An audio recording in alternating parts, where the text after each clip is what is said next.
Well, certainly it's getting feisty. Longtime incumbent Congressman John Larson took several punches from challengers in the first congressional debate. Let's get the story from your chief political reporter, Susan Raff. Shows us how this has turned into a pretty close race between Larson and party-endorsed Luke It certainly has, and I would say the gloves have come off. Larson wants to return to Washington for a 15th term, but his challengers say Connecticut needs new leadership, and the time to make that change, they say, is now.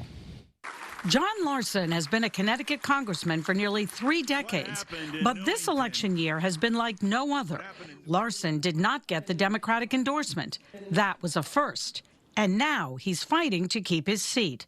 Tuesday night, in the first televised debate, Larson was attacked for taking corporate PAC money, his stand on immigration, U.S. aid to Israel, Social Security, and a mandatory retirement age. I don't believe that there should be term limits. I think everybody ought to run on their effectiveness and their ability to deliver and what they've been able to do.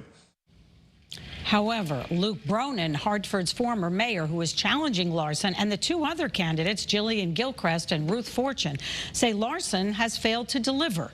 Tonight at 6, Bronin hits hard on Social Security, which Larson has built his career on. Susan Raff, Channel 3 Eyewitness News, live in the studio tonight.